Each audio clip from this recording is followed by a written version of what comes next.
안녕하세요. 피곤하시죠? 네. 그래서 예배 드리고 가려고 하는데 뭐 한다 그러면 싫지 않으세요? 착한 분들만 남아 계시잖아요. 다음 주에 목사님 눈 보고 인사하고 싶은 분들. 네, 약간 제가 착하지 않아가지고 그런 분들만 남아 계신 걸 알고 있습니다. 잠시만요. 네, 2주 동안 될 건데요. 오늘은 미취학 김종욱 선생님 완전 제 강의가 좋아서 저한테 신청하셨다고 하시지만 엄청 세심하게 계획을 하셔가지고 부탁을 하셨어요. 그래서 제가 원래 태교학교로 사역을 시작했거든요. 그래가지고 태교학교부터 영화부 교사하고 영유아부 이제 교육을 좀 하다가 청소년들을 만나게 됐는데 나중에는 태교학교를 그만둬야 됐어요. 말이 약간 너무 태교에 안 좋게 변해가지고 사모님들한테 간식 주면서 개맛있 죠 막 이래가지고 너무 청소년들 내부인이 돼버려가지고 태교에 안 좋은 인간으로 변하기까지 태교학교를 했었거든요. 태교학교를 8년 하면서 그 아기 낳고는 뱃속에 있다는 게 더 편하다고 했는데 안 믿고 있다가 진짜 뱃속에 있는 게 정말 편했구나 라고 택배 아저씨가 내 이름을 불러줘야 내 이름이 우선하구나 아는 시기가 있잖아요. 근데 그 시기까지 했던 이제 강의들을 가끔 요즘에 청소년 전에 듣고 싶어 하셔가지고 오늘은 약간 미취학 중심으로 행복한 부모되기라는 강의를 하고 그림책도 제가 가방이 무겁게 그림책까지 싸질머지고 왔어요. 그 그림 작가, 동화책 작가들만이 알고 있는 어디 노출하지 말자라고 자기들끼리 유튜브에 올릴 거면서 그쵸? 자기들끼리 약속한 그림책 사용법이 있어요. 그래서 그림책 육아법을 울산에서 되게 오랫동안 인연 있는 목사님이 10년 전부터 이 강의를 1년에 한 번씩 듣고 싶어 하시는 분이 임지를 옮길 때마다 하는 강의가 있는데 그 강의를 했는데 누가 또 블로그에 올리셨나 봐요. 그걸 또 김지영 목사님이 보신 거죠. 우리도 그 강의 해달라 라고 하셔가지고 네, 그림책 짊어지고 오기 싫은데 다른 강의 많거든요. 그림책까지 짊어지고 왔어요. 그래서 한 1시간 정도 강의하고 한 20분 정도 그림책 짊어지고 온 그림책에 대해서 어떻게 육아하는지의 이야기를 조금 해드리고요. 그리고 마무리하고 다음 주는 10대 중심으로 소통 강의할 거예요. 그래서 아마 교사분들도 오시면 도움이 되지 않을까. 그리고 우리도 마음속에 10대가 있잖아요. 개 있잖아요, 개. 네. 개를 돌보고 소통하고 그리고 지금의 10대와 소통하는 밖에서는 청소년들이 9세 이상 24세 이하거든요. 네, 그래서 우리 아들내미가 20살 됐는데 왜 저렇게 뇌가 없어 하시면 맞아요. 24살까지는 뇌가 없는 게 맞아요. 그래서 중 6대쯤 하나님 뇌를 갖고 가시거든요. 한번 세척해야 되니까 평생 써야 되잖아요. 여러분도 중2 때 기억 안 나시잖아요. 그러니까 엄마는 안 그랬다라고 거짓말을 하시잖아요. 네, 중2 때 뇌를 가져가셔서 고2 때쯤에 돌려보내주세요. 깨끗이 씻어서. 고2 된 아들내미가 자주 하는 말, 엄마 수능이 1년 남았어. 몰랐어요? 중1 때부터 고2가 되면 수능이 1년 안 거잖아요. 뇌가 돌아온 거예요. 기뻐 경축하시고 감사한 거 하시면 되고요. 근데 저희 아들은 고3이 됐는데 뇌가 안 돌아온 것 같아요. 가끔 전두엽이 늦게 형성되는 친구들이 있어요. 네, 그래서 그럼 조금만 더 기다려주시면 24살쯤에 다 돌아오거든요. 네, 그러니까 24살 때까지만 돌아오시라고. 24살까지 진짜 청소년 정책을 24살까지 하고요. 이제 청년들 정책도 39살까지로 늘어났어요. 네, 비용이 늘어나고 점점 정서가 늘어지고 발음만 빠르거든요. 네, 그래서 우리가 정서를 채워주는 강의들을 많이 하고 우리가 그런 공부들을 많이 해야 돼서 다음 주는 10대 중심으로 하고 그 다음에 서로 마음속에 10대가 잘 있는지 조금 소그룹 해보고 그렇게 마무리하도록 해서 예배 끝나고 남아 계신 게 후회되지 않으셨으면 좋겠는 마음으로 네, 저도 예배 끝나고 눈썹 휘날리게 잘 달려왔으니까요. 네, 그리고 같이 해봤으면 좋겠고요. 제가 청소년들을 요즘에 많이 만나고 있어서 말투와 말 속도가 이 모양이에요. 그래서 오후 예배 같은 데는 순교의 마음으로 가요. 한 번 하고 잘리는 마음으로. 제가 잘 안 바뀌더라고요. 인간이 한 번 변한 인간이 잘 바뀌지 않아서 여러분들이 저를 바꾸려고 하시면 안 되니까 여러분들 귀를 활짝 여시면 제 강의에 부작용이 있대요. 다음 주 설교가 느리게 들린대요.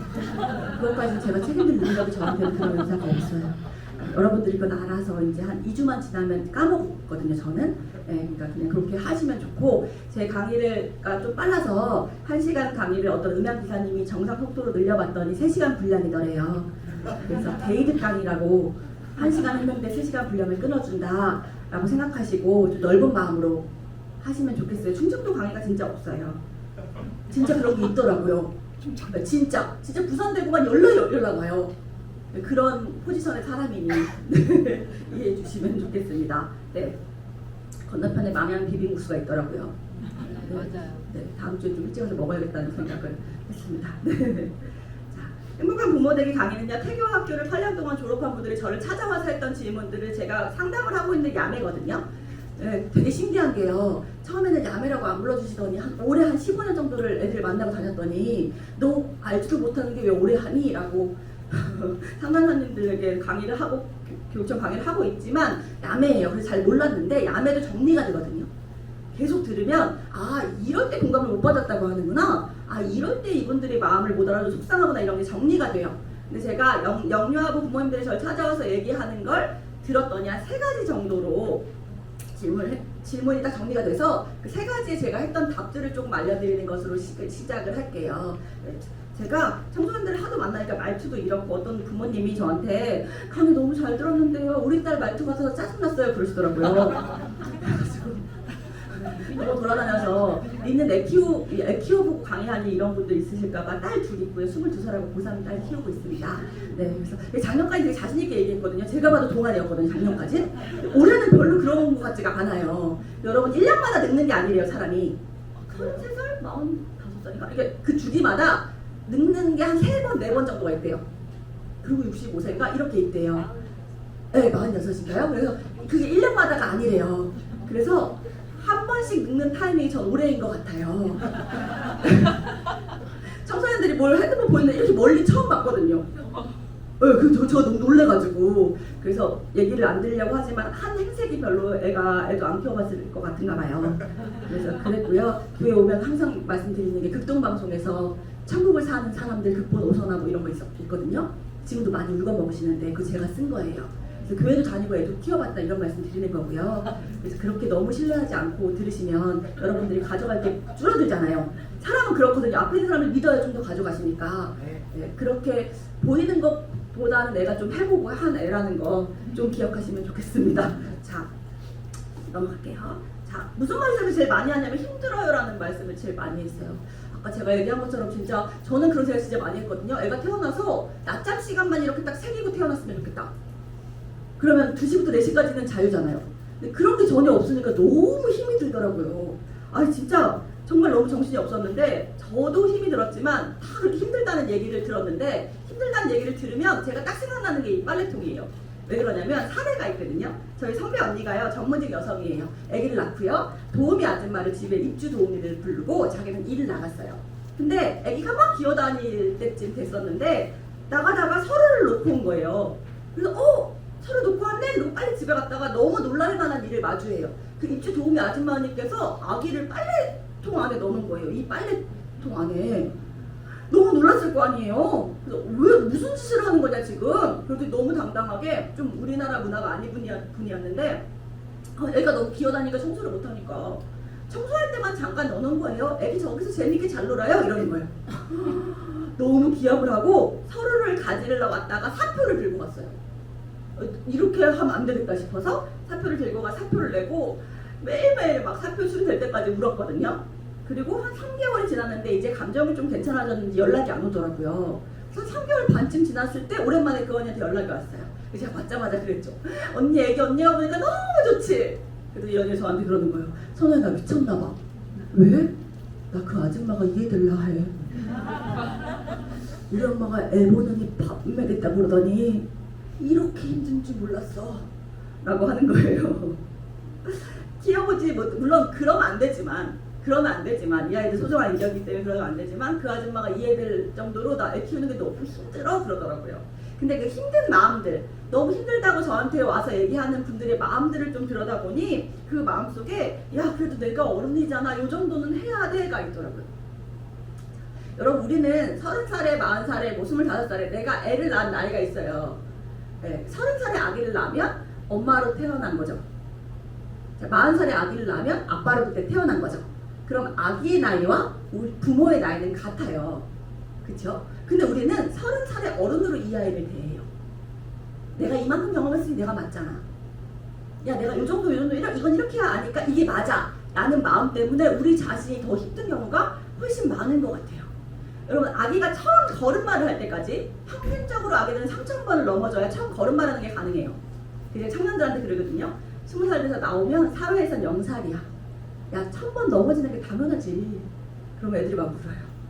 우리는 어떤 걸음마를 처음 시작할 때 3,000번 넘어지는 것이 보통의 경우예요. 그러면 부모도 부모로 걸음마를 시작할 때까지 3,000번 넘어지는 게 보통의 경우예요. 무슨 말씀이냐면 내가 틀릴 수 있는 거죠. 왜요? 나도 아직 걸음마를 시작하기 전이니까요. 그런 말 되게 많이 하시잖아요. 중2 아들과 갱년기 엄마가 만나면 2차 세계대전이고 고3 딸과 갱년기 엄마가 만나면 3차 세계대전이다. 뭐 이런 말을 많이 하는데 이게 무슨 말이냐면 우리가 보는 사춘기가 힘들 수 있죠. 사춘기가 보는 우리도 힘든 거예요. 쌍방이라고요. 근데 자꾸 우리는 우리 입장에 생각하는 거예요. 내가 너보다 어리니까. 우리 아이가 달라졌어요 있었잖아요. 저는 사실 별로 안 좋아해요. 우리 아이가 달라졌어요. 그쪽 이런 거 왜 안 좋아하냐면 우리 아이가 달라졌어요에 나왔던 친구가 지금 청소년인데 그 아이들이 그래요. 저 알죠? 전국적인 문제하잖아요. 저 알잖아요. 저 전국 사람들 다 알아요. 거기에 출연하는 아이들이 낙인을 찍혀요. 저는 그게 가장 무섭거든요. 여러분 어렸을 때 우리는 잘못하잖아요. 실수하잖아요.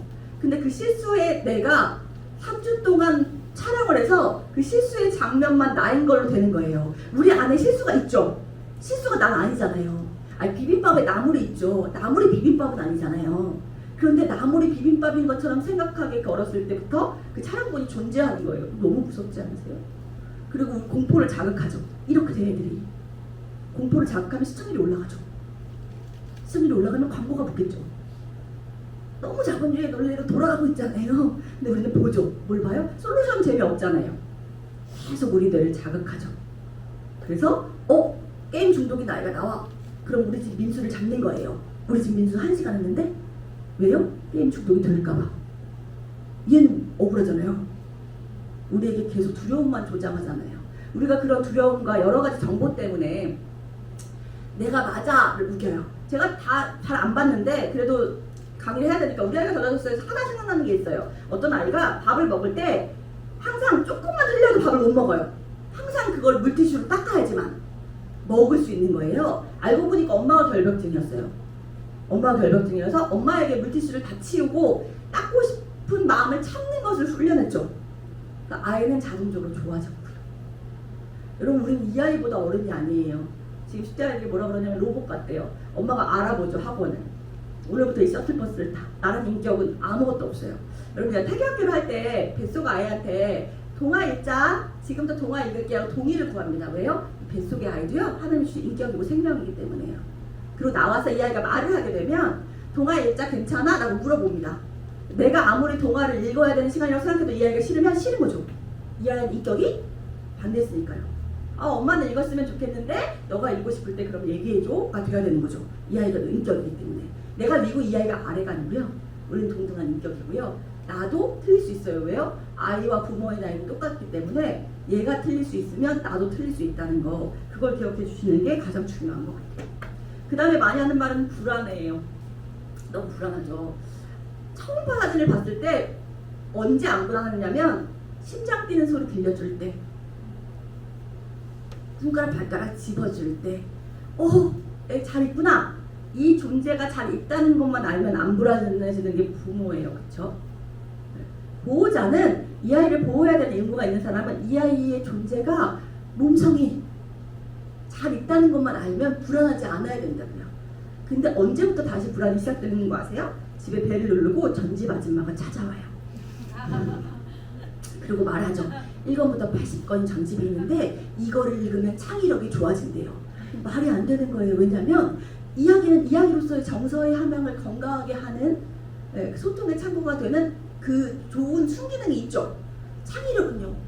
스킨십하고 대화하고 살을 부딪히고 이러는 거에서 더 돋아지는 게 창의력이죠. 자, 무슨 말이냐면 이야기도 좋고 창의력도 좋아요. 우유도 맛있고 밥도 맛있어요. 나는 우유에 밥을 말아 먹을 거예요. 자, 되게 신기한 실용 마인드들이 있거든요. 태교학교에서 태교를 하면 출산을 하자마자 당근마켓에 올려요. 태교 동안 이제 끝났어요. 저 하나밖에 안 날 거니까 이거 16,000원짜리니까 10,000원에 팔게요. 정말 바보 같은 짓이거든요. 자, 이야기는 아이와의 추억이죠. 그 4살 때, 7살 때 엄마가 너 뱃속에서 읽었던 책이야.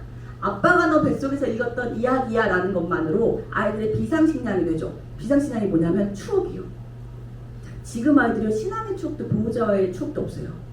여러분 사이는 안 좋아질 수밖에 없거든요.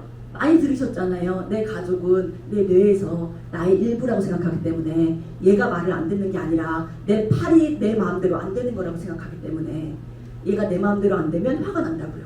가족은 사이가 안 좋을 수밖에 없죠. 사이가 좋다는 건 사이가 있다는 거예요. 사이, 간격이 있다는 게 사이가 좋은 거죠. 사회적 거리두기가 가장 지혜로운 일이죠. 근데 가족은 붙어 있거든요. 그 누군가 그랬대요. 가시도 침체로 안고 있는 게 가족이라고. 제 생각에는 가시를 서로 찌르느라고 안고 있다는 걸 까먹는 게 가족인 것 같아요. 사이가 안 좋을 수밖에 없어요. 그때 너무 이야기와 대화와 이런 것들로 풀어져야 되는 이 사이가 뭔가 우리가 빨리 한꺼번에 이 실용 마인드로 그런 이야기들을 많이 잃어가는 사회가 됐죠. 10,000원짜리 샀으면 5,000원을 팔아야 돼라는 실용 마인드로 버리죠. 자, 창의력 전집이면 끝나나요? 아니에요. 우리 아이 따라하는데 과학적으로 약할 것 같잖아요. 그럼 과학도 넣어줘야죠. 이야기로 과학과 수학을 넣을 수 있을까요? 어렵죠. 어렵죠. 여러분 수학을 가르치려는 이야기가 있으면 들으시겠어요? 목적이 있으면 예를 들어 뭔가 마음을 깨끗이 하자는 설교를 들어요. 너무 잘 듣고 있는데 갑자기 목사님 그 다음 광고를 이번 주에 교회 청소 있습니다 하시는 거예요. 그럼 뭔가 그 설교가 그저 순수하게 나한테 오지 않지 않으세요? 어떤 목적이 느껴지면 우리는 인간이기 때문에 그래요. 인간이기 때문에 어떤 목적이 있다고 느껴지면 그걸 순수하게 받아들일 수 없거든요. 근데 아이한테는 이야기를 과학도 듣고 싶어요. 이야기를 위인전도 듣고 싶죠. 다 끝나지 않아요. 근데 그래서 안 살려고 그랬거든요. 저번 할부도 끝나지 않아서. 근데 우리는 여기에 속아요. 옆집 민수는 내가 샀대요. 민수는 남편보다 우리 남편이 못생기지 않았어요? 제가 민수는 엄마보다 교양이 없지도 않아요. 민수보다 못 키울 수 없잖아요. 그래서 사요. 사면 뭘 줘요? 책장을 줘요. 1권부터 80권까지 꽂아놓을 수 있는 책장. 그 책장에 1권부터 80권을 꽂아놓죠. 자, 그때부터 이건 책이 아니고 고려 창자죠. 여러분 이거 망가뜨리면 안 되잖아요. 왜요? 할부 안 끝났잖아요.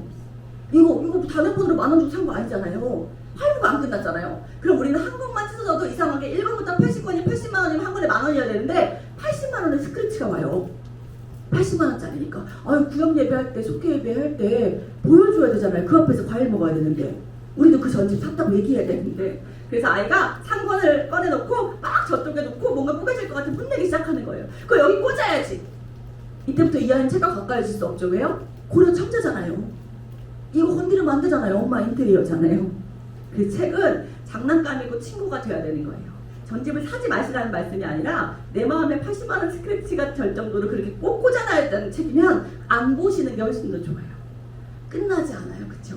그래서 작가들이요. 초등 저학년 추천 도서에 되게 많이 들어가고 싶어 해요. 왜요? 그때까지만 책을 사주거든요. 아이고 이제 고학년부터 중학교 보내야지 무슨 책을 읽어요. 그쵸? 초등 저학년 추천 도서에 들은 거를 막 축하해요. 엄마들이 다 사거든요. 사면 같이 읽으세요. 같이 읽고 얘기하셔야죠. 얼마나 좋은 공감의 도구인데 야 너 읽어 라고 하세요. 같이 읽으셔야죠. 엄마 이거 읽어봤는데 그거 이 부분 너무 재밌더라. 엄마 친구도 생각나고 그렇게 이용하시는 거예요. 우리가 또 왜 불안하냐면 우리는 달란트에 대해서 오해해요. 하나님 한 달란트를 주셨다는 걸 아는데 자꾸 이걸 진로와 결부시켜서 야 3등은 해야 되잖아. 2등은 해야 되잖아. 야 10등은 해야 되잖아를 헷갈려해요. 여러분 하나님의 달란트를 주실 때 누구보다 잘하는 걸 주셨을까요? 저는 아닐 것 같은데요. 제가 요즘 숫자에 대해서 되게 많이 생각하거든요. 엄청나게 많은 사람이 모여서 한 번 예배를 드리면 좋아하실까요? 아니면 3명이 모여서 한 번 예배를 드리면 좋아하실까요? 전 똑같이 좋아하실 것 같아요. 처음에는 너무 많고 너무 큰 건 안 좋아하실 것 같았는데 어쨌든 우리의 마음이 진정으로 드리는 예배라면 좋아하실 것 같거든요. 근데 한 번에 끝나면 안 좋아하실 것 같아요. 바위를 뚫는 건 낙순불의 횟수예요. 한 번에 많이 붙는 물이 아니고. 그게 제가 아직까지 한 달 동안 숫자에 대해서 묵상하고 있는데 오늘까지의 결론이거든요. 아직 결론은 안 났어요. 달란트를 볼 때 우리는 세상의 관점을 생각해요. 누구보다 잘하는 비교. 제가 아이들한테 뭐라고 하냐면 아이들이 이런 말 저한테 많이 해요. 저 남들보다 뒤늦게 이거 했어요. 저 남들보다 뒤늦게 이거 준비해요. 야 뒤늦게 좀 빼. 근데 되게 신기한 거 뭔지 알아? 뒤늦게 빼면 남들보다도 빼야 돼. 누구보다 때문에 나온 말이에요. 민수보다 느릴 수 있지만 철수는 철수처럼 뛰어요. 우리가 계속 비교에 익숙한 일이 달란트를 오해해요. 제가요 소설을 전공했거든요. 저는 고등학교 때 나라에서 지정한 문학 특기생이었어요. 글은 제가 세상에 제일 잘 쓰는 줄 알았어요. 예술대학교 갔더니 다 그런 애들이 와요. 다 지역에는 제일 잘 쓰는 애들. 모아놨더니 별로 못 쓰더라고요. 그래서 누구보다 잘 쓰려고 계속 노력했어요. 근데 별로 안 되는 것 같은데 저는 알게 됐어요. 저는 저처럼 써요. 저는 대학을 졸업하고 엄마를 전도했어요. 근데 엄마를 3개월 만에 하나님 데려가셨거든요. 그걸 너무 원망하다가 하나님을 만났고요. 안 되겠다. 아빠랑은 못 살겠다. 왜냐면 저는 하늘에 계신 주님을 믿는데 저희 아버지는 참으로 이슬다운 주님을 믿으시기 때문에 아빠랑은 못 살 것 같은 거예요. 그래서 탈출하듯이 나왔어요. 교회 다니는 가정이라고 해서 저를 쫓아다니는 남자가 3명이 있었거든요. 우리 다 3명씩은 있었잖아요. 짜요 그냥 그렇게. 우리 이제부터 3명씩은 있었던 걸로. 너무 작아요? 3명이 딱 적당한 것 같아요.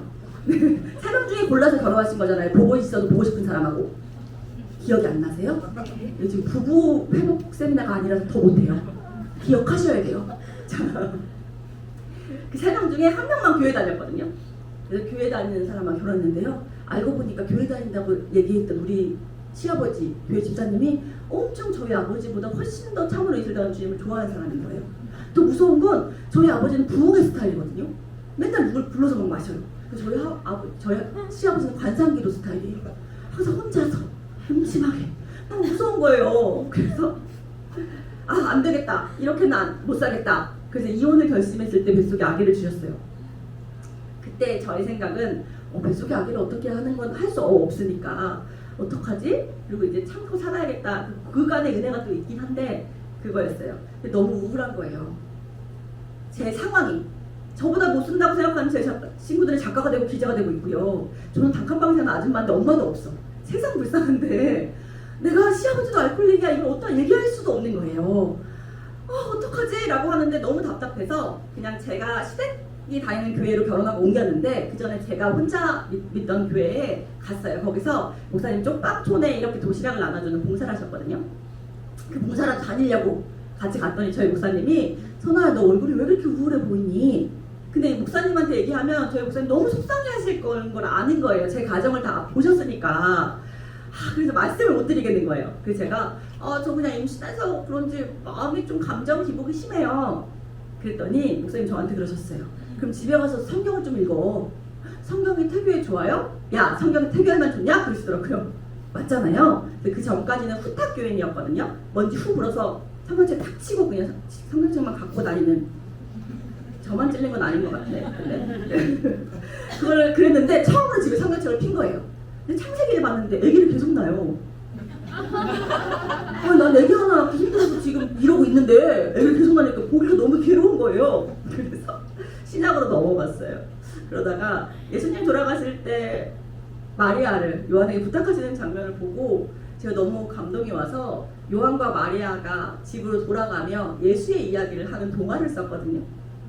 근데 그것들을 필두로 해서 한 20몇 편의 동화를 써서 성경태교 동화라고 성경을 이용한 태교 동화를 최초로 표현하게 됐어요. 저는 그냥 뱃속에 있는 아기한테 읽어주려고 썼기 때문에 그냥 입에서 나오는 그대로를 썼어요. 요한에게 마리아를 맡기셨대. 얼마나 믿을만하면 그러셨을까? 요한과 마리아가 가다가 요한은 예수님이 발 닦아주는 장면이 떠올랐을 거야. 그때 얼마나 따뜻했는지 몰라요 마리아. 그래 예수가 널 참 예뻐했지 라고 그러면서 쓰기 시작했거든요. 근데 그냥 책을 출간할 때도 그걸 바꾸지 않았는데 그 처음 인터뷰 오신 기자분이 제가 성경을 이용한 최초의 태교동화라서 인터뷰가 많이 왔거든요. 인터뷰에 오신 기자님이 이러는 거예요. 작가님 말투는 되게 특이해요. 입에서 나오는 말투 그대로 썼는데 이걸 무슨 문체라고 해요? 그러는 거예요. 그 제가 어떻게 알아요? 그냥 쓴 거잖아요. 근데 약간 멋지게 대답하고 싶잖아요. 작가 돼서 인터뷰하는 건데 그래서 제가 생각해보니까 애들이 말을 줄여서 쓰잖아요. 파리바게트는 빠바고요. 올리브영 올령이거든요. 그러면 이렇게 얘기하면 되겠다. 입에서 나오는 말투를 그대로 쓰는 문체니까 입말체라고 해요. 라고 한 게 저의 특징이 됐어요. 지금도 책을 읽으시면 음성 지원돼요. 작가님 그대로 읽어주는 것 같아요. 라고 이야기하는 게 저의 특징이 됐거든요. 저희 학교에서 그래도 제가 선배들 잘된 선배들이 많은데 그래도 소설가 중에 이기호라는 소설가가 제일 유명해요. 제가 제일 좋아하기도 하고. 근데 이기호 소설가님한테 누군가 전화해서 오선원 작가님처럼 입말체로 써주세요. 혹은 오선원 작가님보다 입말체 잘 써주세요 하시면 기분 나쁘실 거예요. 저한테 누가 전화해서 이기호 소설가처럼 그렇게 위트 있게 소설을 써주세요 라고 하면 저는 기분 나쁠 거예요. 우리는 각자예요. 써요. 작가가 맞아요. 근데 누구보다 잘 쓰는 게 아니고 소설가님은 소설가의 문체도 너무 잘 쓰시고요. 저는 저의 문체도 너무 잘 써요. 강풀 작가님이요. 처음 그 만화를 그릴 때 만화를 정식으로 배운 적이 없어서 칸을 어떻게 나눠야 되는지 모르겠더래요. 그래서 그냥 칸 없이 그렸대요. 나중에 인터뷰 오는 분들이 어떻게 칸 없는 시도를 할 생각을 했냐고 그러더래요. 그냥 한 건데. 그냥 한 건데. 제가요 인터뷰 알바를 가끔 하거든요. 작가 인쇄만으로 청년들을 먹이는 삶이 조금 어려워서 인터뷰 알바를 하는데 언젠가 그 맛집을 인터뷰를 했어요. 맛집을 인터뷰했는데 어떤 사장님이 어떤 분이냐면 그냥 트럭에서 샌드위치를 팔다가 너무 잘 돼서 샌드위치 지점을 200개 정도 내신 분이에요. 그분께 인터뷰를 하고 마지막은 공식 질문이에요. 그냥 잡지사에서 정해준 질문. 혹시 아직까지 만난 직원 중에 가장 인상 깊은 직원이 있으셨습니까? 이런. 그럼 보통 뭐라고 대답하냐면 다 저와 만났던 모든 직원이 다 소중하죠. 뭐 이렇게 얘기하거든요. 근데 이분은 어느 지점에 있는 어느 여사님이요 이렇게 얘기하시는 거예요. 아 200개 지점에 있는 딱 한 명만. 왜요? 그랬더니 이렇게 얘기하셨어요. 처음 신도시에 매장을 냈는데 직원이 구해지지 않았대요. 아 누가 오든 우선 아무나 구해야겠다라고 생각했는데 그때 그 여사님인 거예요. 그 여사님이 이력서에 자기는 기독교인이라서 주일은 못 나옵니다. 근데 뽑아주시면 성실 다하겠습니다. 그랬대요. 근데 샌드위치 매장인데 주일날 실수가 없는데 지금 직원 안 구해져서 이분 마음에는 구했다가 나중에 직원들 많아지면 이분 잘라야겠다라고 생각했대요. 그리고 이분을 구했는데 이분이 어떻게 일을 하냐면 오늘 만들어놓은 샌드위치를 다 팔 때까지 집에 안 가는 거예요. 그걸 다 팔고 집에 가는 거예요. 그러니까 사장 입장에서 너무 고마웠을 거 아니에요. 3년 정도 있고 자리가 잘 잡히니까 잡혔는데 이분이 멀리 이사를 가게 됐대요. 그래서 할 수 없이 그만둬야 되고 그쪽에는 본인의 지점이 없는 거예요. 그래서 너무 고맙고 그래서 그만두는 날 오늘까지 근무하면 오늘 상품권하고 꽃다발을 들고 찾아가셨대요. 여사님 그동안 너무 감사했고 이 매장이 큰 건 여사님이 주인처럼 그렇게 해주었기 때문이다 라고 했더니 여사님이 그러시더래요. 잠깐만 앉아 계신 사장님 2개 남았으니까 2개 다 팔고 얘기하자고. 그리고 본인이 그랬어요. 본인이 처음 샌드위치를 한 게 교회 앞에 매장이에요. 그분은 제가 크리스찬인지 몰라요. 그냥 해주신 얘기예요. 그런데 그 분들이 교회 분들이 본인한테 좀 쌀쌀맞게 대하셨나 봐요. 교회를 시야를 가린다부터 시작해서 좀 이렇게 예의 없게 하셨던 분들이 계신가 봐요. 그래서 자기는 평생 교회는 나쁜 곳이라고 생각했는데 그분을 만나고 아 교회가 좋을 수도 있겠구나라고 생각했대요. 믿지 않은 사람들은 성경을 읽기 전에 믿는 사람들을 읽는답니다. 그래서 한 번만 잘 익히셔도 아 우리 하나님을 오해하지 않을 수가 있겠구나를 그때 느꼈어요. 여러분 달란트는요 하나님이 이만큼을 그룹 찌어서 너는 변호사, 너는 판사, 너는 회사 이렇게 주시는 게 아니고요. 이 아이처럼만 할 수 있는 것. 근데 우리가 생각하는 진로의 폭이 너무 좁잖아요. 그러니까 우리가 그 진로 안에 들어오지 않으면 불안한 거예요. 이 아이가 이것도 안 될 것 같고 저것도 안 될 것 같고 이과도 안 맞을 것 같고 아이들의 달란트에 비해 우리들이 정해놓은 과가 너무 적은데 그건 생각하지 않고 우리가 거기에 이 생명을 대입하지 못해서 불안함을 가지고 가거든요. 아니요. 그 아이처럼 할 수 있을 거예요. 그리고 여러분 생각보다 느릴 수 있어요. 세상은 빨라지고 있는데 아이들 정서가 느려져서요. 네. 얼마 전에 청소년 판사님과 그런 얘기 했거든요. 그냥 편하게 들으세요. 술, 담배를 차라리 허락하고 스마트폰이 없었으면 좋겠다. 무슨 말씀인지 아시죠? 오해하지 마시고 술, 담배를 하라는 얘기가 아니라 오히려 어렸을 때부터 스마트폰을 주어서 우리가 소통이나 이런 게 너무 어려워진 거예요. 그것들이 야기되는 문제가 너무 많다. 그래서 정서적 결함들이 조금 더 느려져요. 그래서 여러분들이 보이시기에 라떼하고는 너무 다를 수 있지만 이 아이들은 이 아이의 속도대로 가고 있다는 걸 믿어주시는 것이 믿지 않으셔도 방법은 없거든요 사실. 그래서 그 불안을 조금은 더 잠재우시는 것이 좋지 않을까라는 생각을 하는 요즘입니다. 너무 바쁘다는 얘기 많이 하십니다. 진짜 바쁘죠. 그냥 밥 먹이고 그냥 신발 신기고 그냥 물 먹이기만 해도 바빠요. 그게 왜 바쁜지 아세요? 내가 이걸 빨리 하고 드라마를 봐야 되는데 얘가 그 시간 안에 안 하거든요. 여러분 잘 생각해보면 내가 이 아이 때문에 바쁜 거 아니고요. 이 아이 빨리 이거 다 먹어야 공동구매 다음 것도 하거든요. 내가 옷도 못 샀는데 애 먹이고 싶은 과자 공동구매는 기다려야 될 거 아니에요. 내 계획이 있어요. 내 계획이 있어서 바빠지고요. 그것들을 해주기 시작하면서 우리는 지금 캥거루 보호자들만 늘어나고 있대요. 여러분 부모가 사라지고 학부모가 늘어나는 한국이거든요. 부모는 뭐냐면 이 아이가 어떤 조건에 들어오든지 내 품에 안아줄 수 있는 게 부모고요. 학부모는 내가 돈을 벌어 좋은 기관에 보내고 그 기관을 나무랄 수 있는 역할의 사람이에요. 그래서 지금 한국이 선생님과 보호자들의 분쟁이 그런 거죠. 또 내가 학교 맡겼으면 이게 잘 봐야지. 가 일어나고 있잖아요.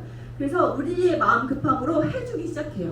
자, 신호등이 깜빡깜빡하면 애를 들쳐업고 뛰는 건 한국밖에 없대요. 고소영도 애기 키울 때 파파라치에 그게 있었어요. 애 들고 뛰는 거. 네. 그럼 어떻게 한대요? 다른 나라는 다음 신호등 건너야죠. 아이가 걸을 수 있다면 지금 깜빡이는 건 위험하니까 다음 신호등을 건너자 라고 하죠. 우리는 그걸 못 기다리죠. 사실 늦을까봐 그런 거 아니거든요. 빨리 그냥 해치우고 싶은 마음이 훨씬 더 끌 때가 많거든요. 여러분, 근데 그러면서 우리는 하나님의 계획을 자꾸 잊어요. 우리 머리카락까지 세시는 분이 내 새끼를 나에게 주신 이유, 내 새끼가 숨쉬며 나와 함께 하는 이유, 그리고 무언가 계획이 있을 거라는 걸 잊을 때가 진짜 많은 것 같아요. 저도 그랬거든요. 제가 그리고 아기를 낳았어요. 아기를 낳았는데 이제는 뭘 하고 싶었냐면요, 이 아이를 영재로 키우고 싶었던 거예요. 그때 막 그런 책도 많이 나왔거든요. 아버지의 누굴 보내는 막 이런 거 있잖아요. 그게 많이 나와서 나는 내 삶은 실패했잖아요. 아이 시아버지 친정아버지 둘 다 알코올 이기고, 아니 나는 글도 못 쓰게 생겼고 지금 애 하나 딸 하나 낳았는데 얘네도 잘 키워야 될 거 아니에요. 친정엄마도 없고. 그래서 6개월 때부터 되게 많은 그냥 문화센터를 엄청나게 등록했어요. 저희 남편 월급 100만 원이었는데 한 50만 원은 문화센터로 쓴 것 같아요. 뭐 소근육 발달도 해야 되잖아요. 그리고 음악 감성도 해야 되잖아요. 그리고 숙대에서 만든 뭐 뮤지크스라는 음악 프로그램도 있었고요. 밀가루 놀이가 생기기 시작했고요. 그래서 눈만 뜨면 애를 데리고 문화센터 교육을 받으러 가는 거예요. 근데 아무리 그렇게 다녀도 행복하지가 않은 거예요. 그래서 제가 생각해보니까 아, 내가 문화생활을 못해서 그렇구나. 제가 영화 보고 연극 보고 너무 좋아하는데 그걸 애기 키우고 이제 몰모에 그러다 보니까 못하고 있었단 말이에요. 그래서 안 되겠다. 내가 영화라도 한 편 봐야 내가 이렇게 우울한 감정이 없어질 것 같다라고 생각을 한 거예요. 그때 생각은. 그래서 남편 쉬는 날 대기를 시켜놓고 애기가 조금 바로 달라고 하는데 좀 안 주고 조금 늦춰서 모유를 먹이고 빨리 뛰어가서 그때 시간에 맞는 영화를 봐야겠다 라고 생각했어요. 그래서 제가 친아빠한테 맡기는 거잖아요. 저희 애기 친아빠한테. 근데 너무 불안한 거예요. 뭐 무슨 느낌인지 아세요?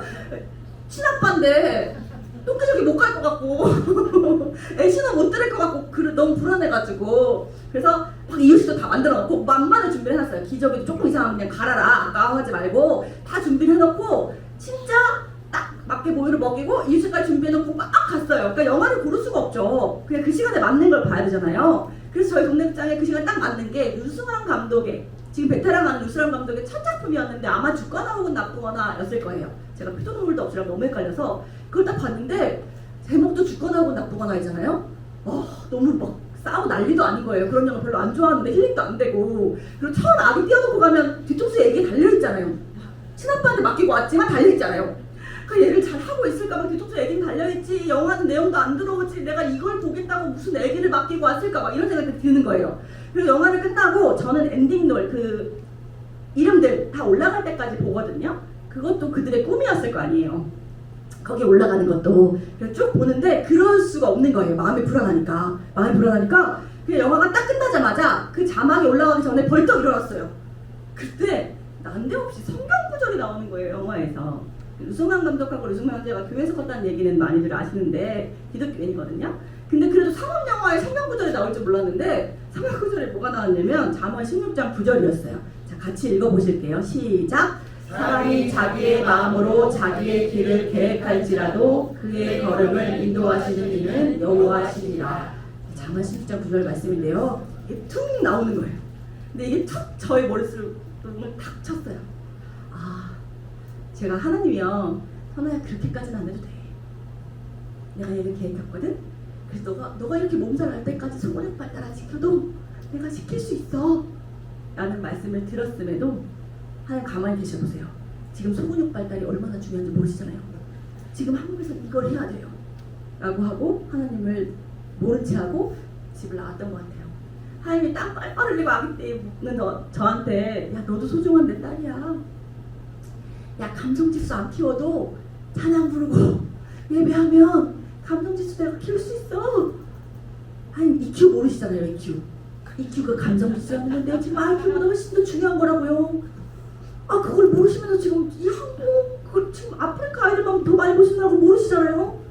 그럼 제가 하나님을 지하철에 가두고 화장실에 가두고 있었더라고요. 그게 갑자기 생각나니까 막 펑 눈물이 나는 거예요. 그래서 집에 와서요 친오빠한테 아기를 받았더니 역시 기저귀를 안 갈고 있더라고요. 기저귀를 막 갈면서 이 아이가 좋아하는 문화센터 몇 개만 제 머릿속에 떠오르는 것만 남겨놓고 모든 문화센터를 끊고요. 아이와 대화하고 아이와 그냥 미역 같은 거 붙이면 놀고 제가 노래를 개발해서 같이 놀아주기 시작했는데 이상한 일이 있었어요. 저희 아이가 이상하게 경계를 했거든요. 그러니까 저는 제 임신 우울증에 기인한다고 그래요. 그래서 제가 아이들이 임신해서 오면 조심 꼭 해야 돼요. 그러면 그렇게 얘기하거든요. 조심을 안 하면 나중에 괜히 내가 조심 안 해서 그랬을까봐 후회되는 마음이 저는 그게 더 걱정되더라고요. 아이가 건강이 안 좋고 이런 사례들은 다 아는 건데 저는 그게 너무 내가 이렇게 많이 울어서 아기가 갑자기 이렇게 울면서 감기를 하는구나 싶은 마음이 들어서 그랬었는데 그게 없어졌어요. 없어지고 그 다음부터는 방목이다 라고 생각했거든요.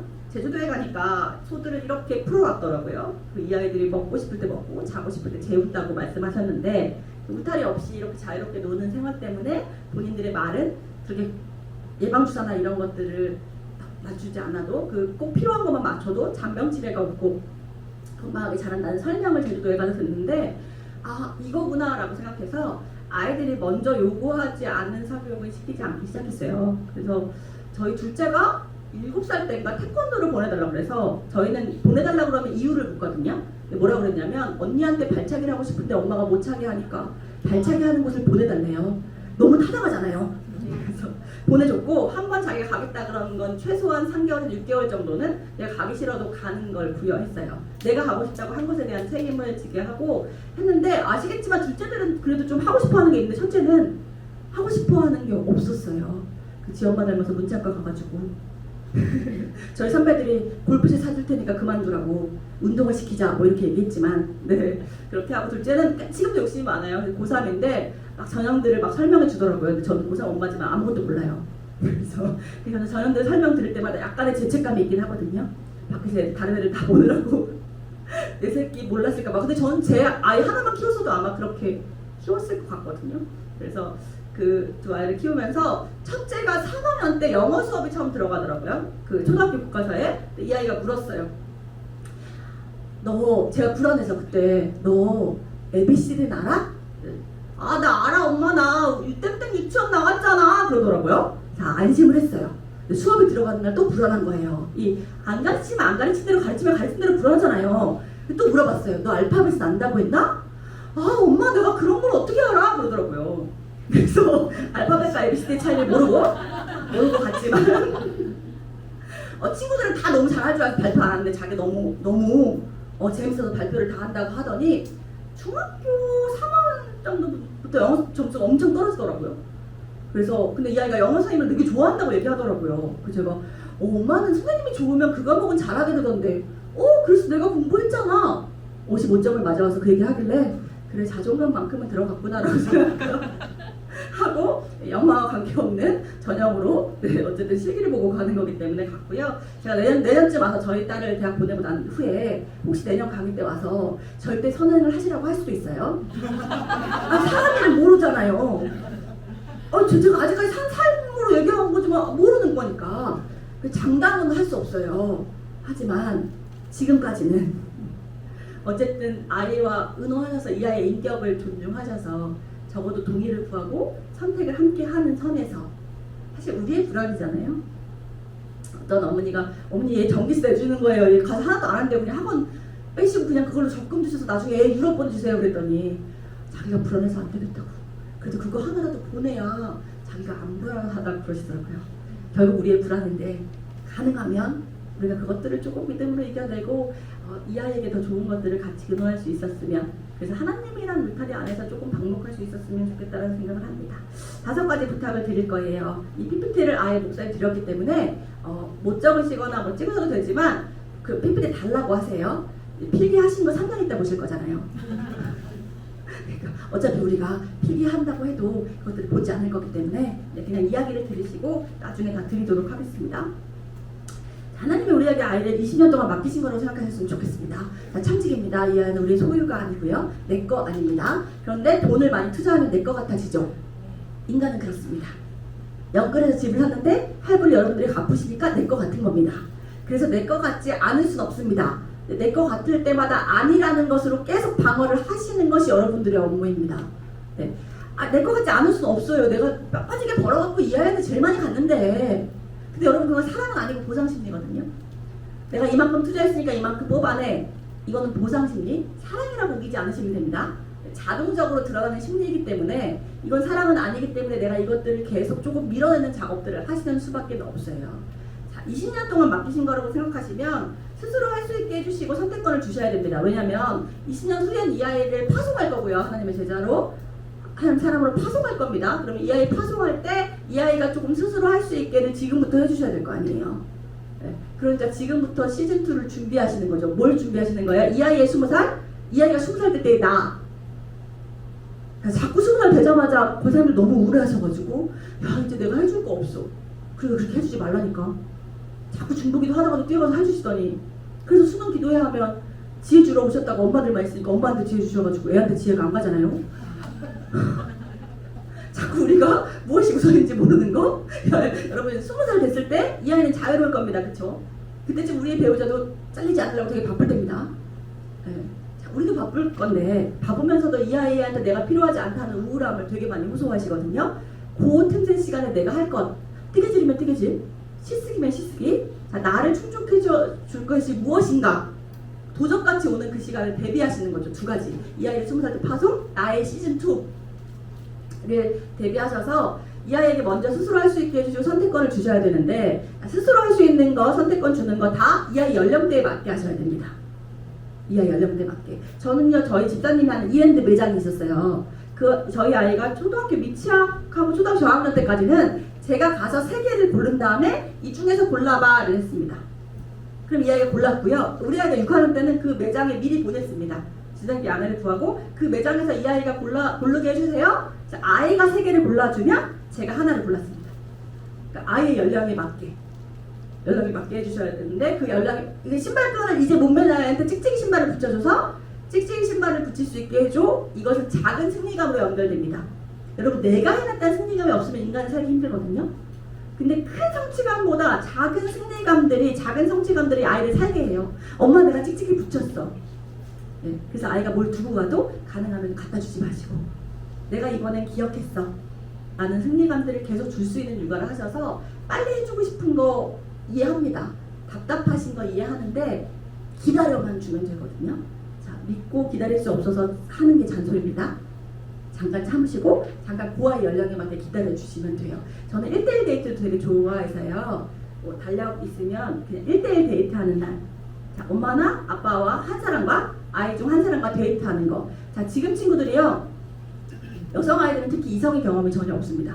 자, 문제들이 많아지니까 유치원 버스 기사님도 여성입니다. 성인들 다 여성이에요. 네.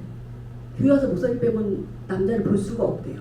그래서 이성 간의 경험이 없는 것이 나중에 또 문제가 되기도 경험이 없으니까 그 경험 자체가 없으니까요. 그래서 가능하면 이성이면 좋습니다.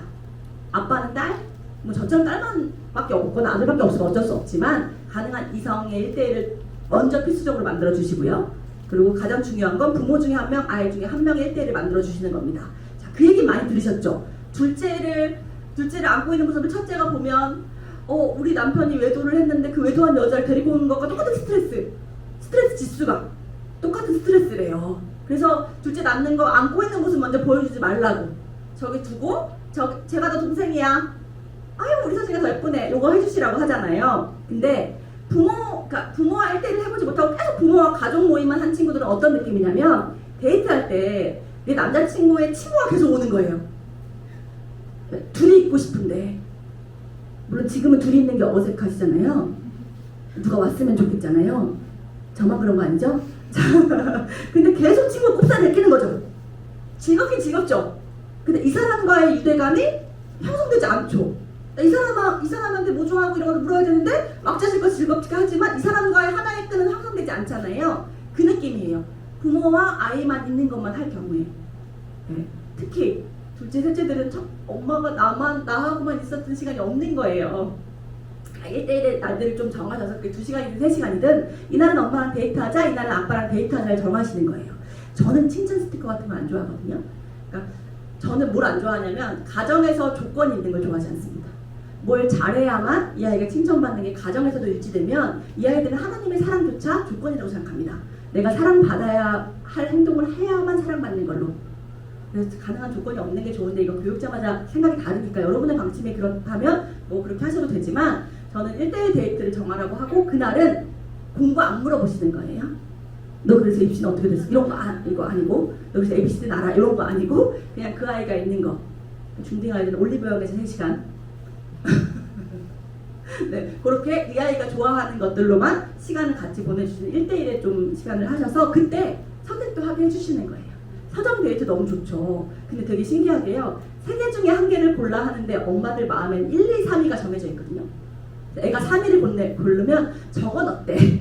선택하라고 해놓고는 내 마음의 우선순위를 또 밀어넣거든요. 요거 하시면 안 돼요. 선택을 하라고 하실 때는 아이고 저거 장난감만 달려있고 저거 뭐 마이쮸만 주는 거 저래서 골랐구나 싶어도 이 아이의 선택을 존중해 주셔야 이 아이가 그것의 선택을 성장할 수 있어요. 아, 마이쮸만 있는 책을 고르는 건 이 책에 분량이 별로 없는 거구나. 아, 재미는 없는 거구나. 아이가 느껴야 합니다. 네, 그 실패의 경험들을 같이 주시는 거기 때문에 여러분들의 1위를 밀지 않는 선에서 아이의 연령에 맞게 처음에 3개 중에 하나 골라봐. 뭐 이제 뭐 만약에 고학년이 되면 서점에서 이 코너에서 하나 골라봐. 이렇게 하시고 넉넉히 시간을 주시는 걸 해주시면 돼요. 3번째, 바로 만족시켜주지 않으셔도 됩니다. 자, 지금 너무 많은 분들이 내가 부족해서 이 아이가 원하는 거, 지금 필요한 거 바로 사주지 못해요를 어려워하십니다. 근데 여러분 지금 문제는 너무 바로 만족시켜 주셔입니다. 옛날에 쉼터에 가면 여러분들이 생각하시는 정말 어려운 가정에 혹은 뭐 한부모 가정에 이런 친구들이 많았습니다. 근데 지금은 아닙니다. 지금은 너무 건강하고 너무 부자고 너무 잘 살고 이런 친구들이 많습니다. 홍수입니다. 얼마 전에 한 친구가 저한테 쉼터에서 쌤 독일어 가르쳐줄까요? 영어 가르쳐줄까요? 교육의 홍수를 7살 때부터 5개국어를 시킨 거예요. 이 아이가. 그 안에서 얼마나 정서가 결여되겠습니까? 그래서 돌출행동을 하는 경우도 많습니다. 네.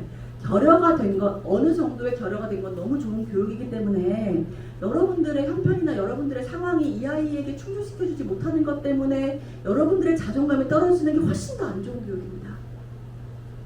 네. 여러분 머리카락까지 세시는 하나님께서 꼭 내 새끼는 내가 품어야 돼서 새끼는 환생할 수 없대요.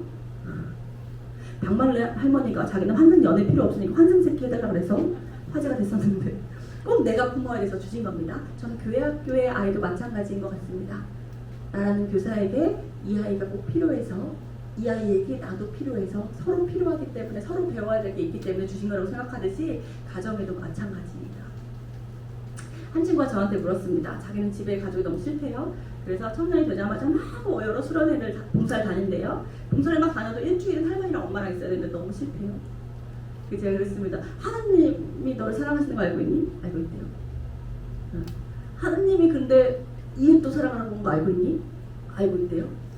야, 근데 얼마나 사랑해야 되는 이웃이면 집안에 주셨겠냐? 안 볼 수 없으니까.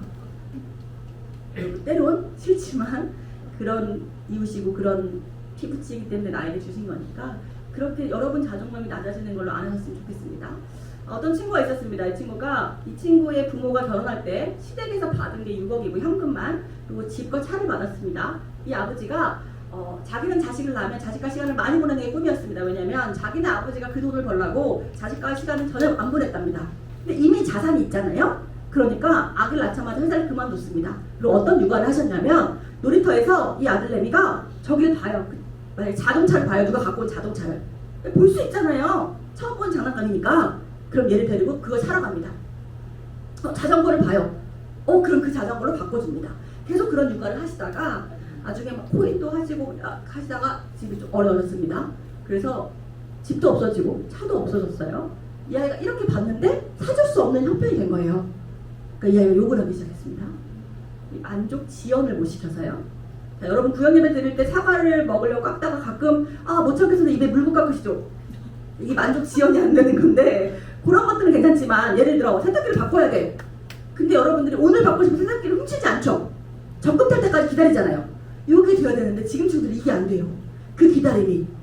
근데 여러분 기다려서 나도 바로 살 수 있는 형편이었으면 좋겠다 싶지만 적금 타서 사니까 그 충족감은 더 있잖아요. 그 기다림 때문에 있는 충족감 그게 없어요. 그래서 이 아이가 욕을 하기 시작하는데 글을 쓰는 친구여서 제가 글 선생이라고 뻥치고 똑똑해서요. 상담하면 어떻게 얘기할지 다 예상하는 거예요. 그 상담을 안 받으려고 해갖고 제가 그냥 집에 가서 글을 가르쳐준다고 하고 마음을 만지기 시작했어요. 그래서 한 2년 3년 정도를 만났는데 지금은 건강하게 잘 지내고 있어요. 만족 지연이 안 돼서 너무 바로바로 만족시켜줘서 되는 문제들이 지금 현대에 너무 큰 문제들이기 때문에 내가 만족시켜주지 않는 건 괜찮습니다. 근데 꼭 만족시켜줘야 될 것들은 이 아이가 기다릴 수 있는 만큼만 기다리게 해주셔야 돼요. 초등학교 1학년인데 너 만족 지연 좀 시켜야 되니까 너가 갖고 싶은 걸 3년 후 크리스마스에 사줄게 이러고 무섭잖아요? 그죠? 초등학교 1학년이면 올해 너 생일 때 사줄게 뭐 이런 건 괜찮죠? 그러니까 아이가 기다릴 수 있는 만큼. 그리고 저는 1대1 데이트 날 사주기로 하시는 충족감도 좋은 것 같습니다. 그래서 이 아이가 조금 기다릴 수 있는 만큼만 해주셔야지 미치게 하시면 안 되니까 사주기로 하신 것에 대해 약속은 이 아이가 기다릴 수 있는 만큼만 지연시키고 사주시면 되고요. 나머지 것들이 다 충족해야만 잘 자라는 거 아닌 거 여러분들도 아시니까 그것에 대한 미안함으로 여러분들이 자존감 없는 부모가 되지 않으셨으면 좋겠습니다. 네 번째는 먼저 행복하시면 좋겠습니다. 2024년도인데요. 저한테 지금도 저는 불안한데 애는 행복했으면 좋겠어요 라고 말하는 부모님들이 너무 많이 계십니다. 제가 말합니다. 그럴 수 없습니다. 모르겠습니다. 어떤 솔루션으로 있을 수 있지만 제 사례에는 없습니다.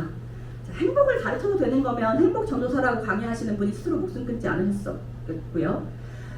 부모님들 말씀처럼 공무원만 되면 먹고 살만하고 행복할 거면 유퀴즈에 나온 최연석 공무원 된 친구가 자살하지 않았겠죠.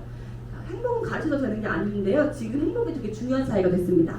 하버드 대학교에서 마시멜로우 실험이라는 걸 옛날에 했어요. 이게 뭐였냐면 너가 이 성과를 올려 그럼 내가 마시멜로우를 줄게 였어요. 그럼 사람들이 성과를 막 빨리 올리는 거예요. 근데 지금은 바뀌었어요. 너 이거 바로 줄게. 얼마나 행복해. 성과도 먹고 지금 좀 행복해. 지금 행복하지 않다는 호소들이 많아지면서 사회에 퍼지고 있기 때문에 지금 행복한 게 너무 중요해졌는데 부모님들이 행복하지 않으시면서 이 아이의 행복을 가르치려고 하고 이 아이의 행복이 전수됐으면 좋겠다고 생각하십니다. 아니요, 이건 코로나보다 훨씬 더 전염력이 강한 거라 여러분들이 행복하셔야 됩니다. 저희 엄마는 불행한 엄마를 꼽으면 그 중에 한 3위 정도 되셨을 거예요. 저희 아버지가 그러셨으니까. 근데 저희 엄마는 꿈이 있었대요. 뭐가 있었냐면 딸을 낳으면 공부를 많이 시키고 싶었대요. 저희 엄마의 엄마 때문에 해도 딸은 공부를 안 시켰으니까. 근데 딸을 낳는데 공부를 안 할 거라는 걸 몰랐을 거 아니에요. 꿈을 꿀 수 있잖아요.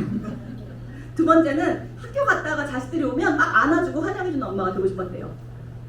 우리 할머니가 8남매를 낳고 나서 잘 그것들이 에너지가 없었나 봐요. 그래서 엄마한테 안겨본 적이 없대요.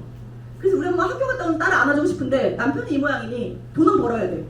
자기가 직장을 가면 학교 갔다 오면 딸을 안아줄 수가 없어. 고민하다가 딸을 잘 때 일해야겠다는 결심하시고요. 남대문 시장에 가게를 하나 내요. 새벽시장에. 포키아동목이라는 아동목 상가에 26호 가게를 하나 얻고 가게 이름 뭘로 하실 거예요? 그랬는데 저밖에 생각이 안 나더래요. 선아요. 그래서 우리 엄마의 가게 이름은 선아였어요. 제가 나중에 미혼모 친구들 여행 갈 때 너는 수지의 엄마가 아니고 김미숙이야? 이렇게 얘기를 해줬거든요. 이 친구들이 막 울었어요. 자기 이름을 너무 오랜만에 찾으니까. 근데 제가 그걸 가르쳐주다가 울음이 터졌어요. 우리 엄마는요 선아 엄마가 아니고 선아로 산 거예요. 가게 이름으로 부르잖아요. 근데 저희 엄마가 너무 일찍 돌아가셔서 그게 생각나니까 제가 갑자기 울음이 터져갖고 이 친구들에게 사랑을 주러 갔다가 제가 회복돼서 온 여행이 있었는데요. 그 가게는 밤 12시에 나가서 도매 손님들, 소매 손님들 다 받고 오후 2, 3시쯤에 집에 돌아와요. 그럼 우리가 학교 갔다 오면 막 환영해주고 엄마가 얘기를 들어주다가 주무셨거든요. 근데 문제는 제가 초등학교 1학년 때 생겼어요. 그 전에도 종일반 보육원이 있었거든요. 좀 저녁까지 엄마가 환영해준다면 다시 맡길 수 있었어요. 엄마가 자는 시간 동안. 근데 1학년이 되니까 얘는 보육 유치원에 맡길 수가 없죠. 너무 일찍 와. 근데 엄마는 자야 돼. 얘는 혼자서 있어요. 우리 엄마 마음에 그게 너무 미안했던 거예요. 그래서 어느 날 갑자기 학교 갔다 오면 저한테 뭘 가르쳐주세요. 뭐냐면 후라이 하는 법이요. 생뚱맞게. 그러니까 우리 엄마 생각에 혼자 혹시 밥 먹거나 저녁을 엄마가 자느라고 못 챙겨주면 후라이라도 해서 밥에 얹어 먹으면 반찬이 없어도 좀 든든하잖아요. 근데 여러분 제가 배웠다고 그걸 하게 되지 않아요. 여러분 아이들에게 동기는 부여도 중요하지만 유발될 시간을 주셔야 되거든요. 지금 친구들이 많은 동기를 부여받았는데 유발되면 그걸 할 시간이 없대요. 네, 갑자기 너무 입시에 바빠지잖아요. 진로만 정하라 그러잖아요. 내 동기를 실험할 수 있는 그게 시간이 없잖아요. 그러니까 제가 배웠다고 그걸 하게 안 되더라고요. 근데 어느 날부터 해먹었냐면 제가 학교 갔다가 빨리 엄마를 조금 더 보겠다고 왔더니 엄마가 후라이를 얹어서 너무 맛있게 먹고 있는데 저게 베이컨도 아니고 소세지도 아닌데 저렇게 맛있나 싶더라고요. 그리고 제가 그 다음 날부터 후라이를 해먹게 됐어요.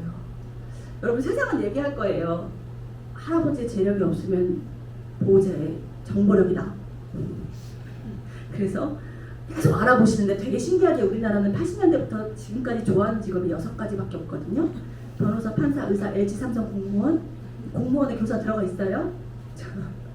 이상하게 우리는 내가 좋은 것만 들어요. 애들은 안 듣지만 듣고 여러분은 듣지만 안 들으시잖아요. 내가 좋은 것만 발췌하거든요. 우리는 그런 능력이 있어요. 그래서 지금 직업들이 엄청 많거든요. 제가 15년 전인가 10년 전에 서울대 박사님들이 앞으로 나올 유망 직종을 쓰셨는데 너무 어렵게 쓴 거예요. 이 양반들이. 청소년들이 못 알아듣겠어. 그래서 이것들을 청소년이 알아듣는 언어로 바꿔서 알바를 했어요. 그때 제가 딱 기억나는 직업이 뭐였냐면 인터넷 장의사. 인터넷에 들어있는 정보를 없애주는 거예요. 인터넷이라는 곳은요. 한 번 들어가면 어딘가에 있는 거래요. 우리가 찾지 못해도. 그걸 없애주는 거. 딥페이크 사건이 있었잖아요. 그거에 인터넷 장의사분이 자기의 딸 같아서 그 얼굴을 바꿔서 너무 이상한 동영상들을 만든 그 영상들을 찾아서 무료로 없애주셨다는 기사가 났었어요. 그래서 지금 이미 인터넷 장의사라는 직업이 되게 유망 직종이에요. 근데 제가 강의 가서 말하면 잘 모르시거든요. 여러분 이런 식이에요. 지금은 정말 많아요. 그리고 게임한다고 생각 없는 애들 피자 만들어서 팔아서 건물도 지어요. 너무 생각 없이 하지 않아요, 애들. 이 아이들의 세계는 또 있는데 우리가 우리 시대의 방식으로 생각해요. 여러분 내 안에 정보가 있으면 그 안에 대입되지 않으면 우리는 싫어해요. 만약에 제가 강의 온다고 좋아하는 분이 있었으면 제 책을 읽었거나 제 강의 어디서 들어서 보셨거나 뭔가 정보가 있던 분이에요. 모르신 분들은 그냥 목사님 얼굴 보려고 오신 분들이에요. 나 강의 왔다고. 자, 여러분 우리 정보가 있으면 그 안에 대입하고 싶어해요. 그래서 알아보시는 거 좋아요. 근데 우리의 정보는 좁아요. 왜요? 제가 어떻게 강의할 수 있게요? 전 현장에 있으니까요. 전 이론은 몰라요. 애들은요 현장에 있어요. 여러분들보다 많이 알아요. 그래서 내 정보를 우기게 되면 힘들거든요. 그래서 저는 여러분들이 후라이 먼저 맛있게 해드셨으면 좋겠어요. 그래서 아이들이요 잘 될 건데요. 우리 엄마는 베이컨이 없어도 소세지가 없어도 후라이만 있어도 맛있게 먹는 엄마였어, 맛있게 먹는 아빠였어가 너무 중요한 시대가 됐어요. 제가 지금 명문대생들 상담하는데 이 친구들이 그래요. 쌤 우리 엄마가 구라쳤어요. 왜? 여기만 오면 행복하다더니. 저 낮에 도서관을 못 가요. 왜? 낮에 도서관 가면 제 경쟁자가 보잖아요. 경쟁만 배워가지고요. 아이들이 친구가 아니라 경쟁하는 구도를 계속해야 되는 게 너무 힘이 든대요. 우리 엄마가 베이컨이 있어야만 행복하다고 했으니까. 여러분 근데요. 베이컨도 있을 건데 우리 아이들 삶에 베이컨만 있는 사람도 후라이를 먹어야 되는 상황이라는 게 오잖아요. 그때 우리 아이들은 아 예수 믿으면 아파트 당첨되지 않아도 차 바꾸지 못해도 우리끼리 함께 할 수 있는 것이 가장 큰 축복이라는 걸 배우면 죽지 않거든요. 그래서 여러분들이 먼저 행복하셨으면 좋겠는데 제가 보통 일반 강의 가면 숙제 내드리거든요. 다음 주까지 한 10만 정도 예산을 가지고 내가 하고 싶은 거 하기. 그럼 막 엄마들이 막 그래요. 작가님은 강의라도 하니까 강의비라도 받지. 우리는 막 설거지가 나왔는데 10만 원이 얼마나 큰지 아냐. 지금 카드 결제인데 너 뭐 하는 거냐 막 이러거든요. 지금 교회니까 별 말씀 못하시지 막 일반 난리예요. 막. 일반 진짜 무서워요. 강의 끝나자마자 저 아직 안 나갔는데 평가해요. 너무 무섭잖아요. 막 그래요. 그래도 해보라고 그러거든요. 그럼 다음 주에요. 수다 떠느라고 진행이 안 돼요. 내가 작가님이 그거 하라고 그래서 내가 먹고 싶은 거 먹었잖아. 아이고 세일할 때 속상했던 게 내 옷을 못 사서 줬더라고. 내 아들 옷만 사서 그런 게 아니라 내 옷 샀잖아. 내 친구 가평으로 놀러 갔는데 거기 놀러 갔다 왔잖아. 내가 뮤지컬 되게 좋아했는데 이번에 또 곧 싸게 나온 거 있어서 봤잖아. 여러분 사람은요 최소한의 이기가 있어야 이타가 가능해요. 마더테레사 수녀님도 글 쓰는 공간과 자기만의 시간이 있었어요. 여러분이라는 자녀가 하나님의 자녀가 여러분들이 누리셔야 돼요. 죄송한데 부자들 보니까 10만 원 아껴서 부자 되는 인간들 없더라고요. 흙에서 꽃은 피는 거니까 흙수저라고 너무 그렇게 자신을 옥죄지 마시고 나도 자녀로서 누리는 거. 그래서 아이들 나중에 우리 엄마는 생선꼬리만 좋아해 이런 거 모르게 살 많이 드셔서 네, 자신이 먼저 행복한 부모가 되셔서 우리 엄마는 우리 아빠는 후라이 맛있어도 되게 맛있게 먹었어 라는 것이 아이들에게 참교육이었으면 좋겠습니다. 마지막 부탁인데요. 오늘은 행복하게 살아주시라는 부탁입니다. 미치겠어요. 다 내일만 얘기해요. 저한테 와서. 이렇게 해야 내일 행복하잖아요. 이렇게 해야 되잖아요. 중2짜리 남자가 저한테 와서 쌤 저 공무원 할게요. 왜? 우리 엄마가 그래야 처자식 먹여 살릴 수 있대요. 처자식 먹여 살린다는 말을 지금 하는 것 자체가 감수성이 떨어지신 겁니다. 2024년도에 아들을 처자식 먹여 살리려고 키우실 겁니까? 동등하게 안 키우실 겁니까? 자, 이 아이가 웹툰을 이틀 동안 봤대요. 엄마 걱정된 거죠. 제 웹툰 이틀 동안 보면 만화만 보면 아이 저거 생각의 흐름이 이거예요. 고등학교도 제대로 교육 못할 거고 대학도 제대로 못 갈 거고 그럼 결혼도 못 할 거고 그럼 애를 낳아도 처자식으로 운명을 살리겠다. 그런 흐름으로 갔으면 지금 계신 집사님, 권사님, 장로님들 중에 처자식 먹여 살 수 있는 사람 한 사람도 없어요. 맞죠? 그쵸? 여러분 우리는 언제까지 살지 모르잖아요. 언젠가 비행기가 추락할 때 딱 5분 정도 시간이 주어진대요. 그때 문자를 할 수 있대요. 그 문자들만 추락한 비행기 안에서 주고받은 문자들만 모아서 연구하신 교수님이 계세요. 어떤 문자를 보냈는지 너무 궁금해서. 근데요, 나 너한테 너무 서운했잖아가 하나도 없더래요. 야 너도 되게 미웠잖아가 하나도 없더래요. 여보 내가 좀 더 그거 해줬어야지 라는 게 하나도 없더래요. 다 사랑해. 나 너 너무 사랑했어. 그 말 못했어. 야 나 그때 미안한 그 말 못했어. 나 진짜 미안했어. 야 그때 고마웠는데 선물 사가지고서 얘기하려고 했는데 다 사랑해 고마워 미안하더래요. 우리 비행기도 추락은 하고 있어요. 언제 추락될지 몰라서 그런 거지. 오늘 이 아이를 보는 거 확실한데요. 죄송한데 우리에게 내일은 모르잖아요. 자꾸 오늘로 끌어오치지 않으면 우리의 만약에가요 너무 커져서 지금 행복할 수 있는 걸 다 놓치더라고요. 자, 이 부분은 다음 주에 조금 더 확대해서 말씀드리도록 할게요. 자, 5가지 부탁드렸고요. 요거 이따가 띄워놔 드릴게요. 저는 부모가 행복해야 아이가 행복하다고 생각합니다. 그리고 행복은 무엇을 갖춰야만 주어지는 건 아니라고 생각합니다. 네, 여러분의 지금에 자족하는 삶이 가능하면 더 주어졌을 때 우리가 주보다 그 주어짐이 훨씬 더 앞서는 일도 없을 거라고 생각하거든요. 자, 많은 숫자 큰 거 너무 좋지만 우리끼리 모인 곳에 임재하시는 선생님이라면 우리가 예배 드리는 것으로 행복한 모습을 보여주셔서 아이들이 우리 아빠는 교회에서만 웃고 집에서 걸레 던져요라는 말을 제가 듣지 않도록 아이들이 우리 엄마는 교회에서만 행복해 보이니까 저는 다닐 필요 없잖아요 라는 이야기, 신앙의 전승률이 줄어든 일이 없도록 여러분이 먼저 예배자이기 때문에 우리만의 행복한 것을 먼저 갖춰주셨으면 좋겠습니다. 여기서 강의 마치도록 하겠습니다. 듣느라 수고하셨습니다.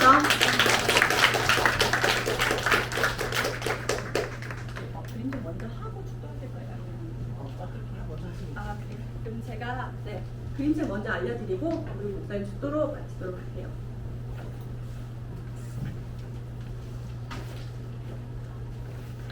조부모님들도 활용할 수 있는 방법이니까요. 잘 들으시면 좋을 것 같습니다.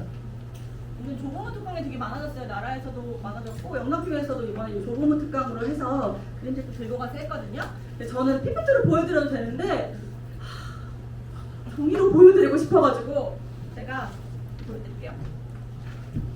자, 우선 책을 보시면요. 보통 이렇게 보고 이렇게 읽어주시거든요. 근데 책을 보통 막 기억해서 만든 책이 아니라면 보통 이렇게 한 면을 인쇄해서 접는 거예요. 그래서 막 미술관 같은 거 교육 많이 하시는데 미술관보다 훨씬 좋은 작품이 우리 집 그림책이거든요. 자, 이걸 펼쳐서 보여주시면 얘는 그래도 이렇게 기획해서 만든 거니까 나눠져 있지만 보세요. 이렇게 돼 있잖아요. 펼쳐볼게요. 확장되시는 거 느끼세요? 한 장의 그림으로? 네. 자, 이렇게 있잖아요. 다르죠? 얘가 막 걸어가는 것 같기도 하잖아요. 이렇게 있을 땐 되게 정지되어 있고 한 면인데 이렇게 한 장의 그림이에요. 근데 이것까지 그림 작가님들의 작품이기 때문에 이렇게 보여주셔야 되는데 보통 이렇게만 보여주시거든요. 그래서 처음 보여주실 때 펼쳐서 보여주셔야 되고 보통 이렇게 펼쳐서 보여주시면 이걸 내지라고 해요. 내지도 이 그림책과 연결되는 오프닝이거든요. 근데 보통 우리가 5번, 6번 읽어주다 보면 우리는 신뢰나니까 자꾸 이렇게 두 장 갑자기 이렇게 넘긴단 말이에요. 이렇게 시작하잖아요. 근데 사실은 아이들은 왜 그런 말씀 많이 들으셨죠? 뭐 글씨는 나중에 배우는 게 좋대. 이런 말이 왜 나오냐면 글씨를 알면 글씨에 갇혀요. 자, 이게 탁자라고 알면 얘는 탁자인데 탁자라고 모르기 전에는 아이들이 밑에서 숨을 수도 있고 위로 올라갈 수도 있고 밀어 넣을 수도 있잖아요. 그런 것들을 해야 되는 거예요. 그래서 저는 언제 가르쳐야 돼요? 그러면 그래도 7살 때는 가르쳤으면 좋겠는 게 왜냐면 제도권 교육을 하실 거면 8살 때 애들이 다 배우고 오니까 그때도 자존감의 문제가 생겨요. 나만 글씨를 모르면. 그래서 7살 전에는 안 가르치시는 게 좋다라고 얘기하는 게 그 아이들이 그것들을 글자를 모르기 전에 그 안에 갇히지 않는 자유로움이거든요. 자, 아이들은요 글자를 알기 전에 그리고 알아도 안에 그림들을 봐요. 우리는 글씨를 보죠. 근데 애들은 이걸 보는데 이거를 자꾸 차단하세요. 이것부터 그림이라는 걸 아셔야 되고요. 넘기시면 제목 나오고 여기 뭐가 나오냐면 책의 생일이 나와요. 책의 생일이 나오잖아요. 근데 이 책의 생일은 2019년 6월 6일이야. 그럼 애들이 계속 읽다가 뭐라고 묻냐면 나보다 형이야? 나보다 언니야? 물어보거든요. 근데 그 질문 하나로 아이가 이걸 의인화시켜서 친구를 받아들여요. 우리는 혼탁해서 안 되지만 아이는 맑은 생물이 있기 때문에 이걸 친구를 받아들이는데 자꾸 이걸 읽을 생각을 못 하시거든요. 네. 그러니까 어떻게 하시는 거냐면 처음 펼쳐서 보여주시고 우리는 친구란 책 읽을게. 그 다음에 우리는 친구 글그림 앤서니 브라운 옹기니 장미란 웅진 주니어 출판사 이렇게 읽어주시는 거예요. 네. 근데 막 출판사는 뭐 하는 곳이냐면 이런 거 하지 마시고요. 우리나라 책만 유망 작가들을 할 때 뒤에 정보가 나와 있어요. 앤서니 브라운이 영국에서 태어났고 이런 거 왜 나오냐면 우리나라는 이상하게 그림책도 공부라고 생각해요. 네, 아이가 받아들일 수 있게 해야 되는데 그래서 아이의 머릿속에 입체적으로 된 다음에 그게 들어가야 되거든요. 예를 들어 배려를 가르치려면 고양이가 고릴라를 양보해주고 먼저 이 아이의 의견을 묻는 장면을 보여줘야지. 이 고양이의 이름은 배려야. 이렇게 배려는 배려를 해. 이런 책들이 있거든요. 이거는 그냥 다 학습이에요. 근데 여러분 배려를 학습으로 배우면 배려하지 않아요. 그 장면들로 우리 엄마가 아빠 먼저 같이 먹어요 하는 것이 식탁의 교제는 같이 하는 거구나 알지. 얘한테 아빠는 부르는 거야. 가르치지 않잖아요. 그런 장면 상황들을 보여주셔서 아이가 물으시면 얘기해 주셔도 돼요. 가능한 짧게. 출판사는 책을 만드는 집이야. 엄마가 이 사람 이름 6글자요? 우리나라 이름도 6글자일 수도 있는데 이 이름은 영국 사람의 이름이기 때문에 그래. 뭐 영어라서 그래. 이런 걸 짧게만 설명해 주시면 돼요. 자, 우리는 친구, 글그림 앤서니 브라운 옹기니 장미란 이렇게 보여주시고 우리는 그림을 안 보잖아요. 그러니까 보여줘서 빨리 넘어가시거든요. 근데 아이의 눈길이 있으면 적어도 한 숫자 5까지는 세시고 넘겨주셔야 돼요. 하나, 둘, 셋, 넷, 다섯 이거 아니고요. 마음속으로 급하게 넘기시려고 그러면 늦추시는 방법이 숫자로 말씀드릴 수밖에 없으니까 조금 시간을 주시고 넘기시고 제목 나오죠? 그럼 또 우리는 친구예요. 이 책의 생일은 2024년 5월 1일이야. 올해 태어났나봐. 그 애 아름이 봤지? 애기 처음은 아기 그 아기랑 똑같이 태어났네? 뭐 이런 거 정도만 해주시고 넘겨주세요. 그리고 읽어주시는데요. 글자가 끝나도 아이가 그림을 보고 있으면 조금 시간을 주셔야 돼요. 자, 그냥 한 것 같지만 아까 내지 보셨죠? 내지와 무늬가 다 똑같아요. 보시면 이런 무늬들이 다 내지와 연결되는 거거든요. 아이는 이것들을 봐요. 읽어드릴게요. 옛날 어느 동물원에 특별한 고릴라가 살고 있었어요. 고릴라는 손짓말을 할 줄 알았어요. 그래서 갖고 싶은 것이 있으면 동물원 사람들한테 손짓으로 말했죠. 고릴라는 부족한 게 하나도 없어 보였어요. 좀 시간 주시고 넘기시고 아이들이 읽다가 어느 날은 엄마 커피인가 봐 그랬다가 엄마 앉아있네? 자, 아이 ADHD 아니에요? 산만하기만 하면 ADHD래. 자, 초집중하는 것도 ADHD의 특징이에요. 집중하는 거 걱정 안 되시죠? 좋아하니까. 자, 이런 거거든요. 자, 아이들은 60번 다 다른 뇌로 받아들여요. 우리는 이 이야기만 보니까 똑같은 이야기지만 그래서 지루하지만 아이는 60번 읽어도 60번 다 다른 뇌로 받아들이기 때문에 많이 읽으셨다고 줄이시면 안 돼요. 막 요약하시더라고요. 고릴라 있어 알지? 안 된다고요. 그거 하지 마시고 아이가 읽는 그 시간들을 그것들을 반응을 그렇네. 엄마 민정 때문에 알았네. 그리고 넘기시면 돼요. 아이 산만한 거 아니에요. 다 다른 뇌를 자극받는 거예요. 하지만 고릴라는 슬펐어요. 어느 날 고릴라가 손짓으로 말했어요. 나는 필요해 친구가. 그 동물원에는 다른 고릴라가 없었어요. 그래서 동물원 사람들은 어떻게 해야 할지 몰랐죠. 그러다 좋은 생각이 떠올랐어요. 사람들은 고릴라에게 예쁜이라는 작은 고양이를 주었어요. 누군가 말했어요. 잡아먹으면 안 된다. 고릴라는 예쁜이가 마음에 들었어요. 예쁜이에게 우유도 주고 꿀도 주었어요. 둘은 정말 행복했어요. 행복한 장면들이 나오죠. 그냥 이때는 아무 말 안 하셔도 되고요. 무엇이든 함께 했죠. 앤서니 브라운 이런 명화들을 이용해요. 어떤 어머니 여기 붙여놓으셨더라고요. 어떤 작품인지. 그런 거 안 하셔도 돼요. 나중에 미술관 가실 때 애들이 얘기하거든요. 엄마 저거 어디서 본 것 같아. 우리는 친구에서 봤다. 그때 아이들이 그런 지식들을 쭉 연결하는, 우리도 이렇게 파편적으로 있다가 한 번씩 연결되는 지점들이 와요. 여러분이 미술관 안 들을 거 주셔도 미술 수업 시간에 나오든지 그런 연결되는 시간들을 놔두셔야 돼요. 미리 꿰시면 공부도 못도 안 되거든요. 그렇게 오랫동안 둘은 행복하게 지냈어요. 어느 날 둘은 함께 영화를 보았어요. 그런데 고릴라는 점점 기분 나빠하더니 화가 머리끝까지 났어요. 동물원 사람들이 놀라 뛰어왔어요. 누군가 물었어요. 누가 텔레비전을 부수었지? 또 다른 누군가 말했어요. 아무래도 예쁜이를 데려가야겠어. 고릴라는 예쁜이를 바라보았어요. 예쁜이도 고릴라를 바라보았어요. 그러더니 예쁜이가 손짓말을 했어요. 내가 그랬어요. 텔레비전을 부순 건 바로 나예요. 이때 어머니들이 교훈을 많이 주세요. 봐봐, 친구랑 싸움 이렇게 하는 거잖아. 너가 잘못하지 않았어도 야 그때 너 민정이랑 그러더니 이렇게까지 아이들 마음을 가슴 아프게 하시거든요. 아이가 느껴요. 이렇게 하는 거를 말하지 않아도 이 아이가 자기의 인격으로 느끼거든요. 그거 믿어주셔야 돼요. 그러면 이야기가 딱 끊겨요. 또 고려청자가 되는 거예요. 아 저건 저 자리에 꽂아둘 걸 내가 괜히 꺼내와서 이 분란을 만드는구나 돼버려요. 모두 웃음을 터뜨렸어요. 그 뒤로 어떻게 되었는지 아세요? 예쁜이와 고릴라는 오래오래 행복하게 잘 살았답니다. 이렇게 하고 내지까지 보여주고 넘기시는 건데 자, 여러분 우리는요 다 알잖아요. 손 잡아서 아기 안 낳는 거 알고요. 손 잡고 나셨어요? 아니죠? 우리는 다 알아서 이상하게 우리는 우리 방식대로 생각하는 게 있어요. 뭐냐면 자 뽀로로를 만들 때 한 어른이 반대를 했대요. 포르노라고 들린다고. 자, 뽀로로는 종종거리는 걷는 모양의 순우리말이에요. 자, 우리는 알죠. 우리는 아니까 아는 것 안에서 자꾸 판단하느라 저거 저렇게 되면 어떡해.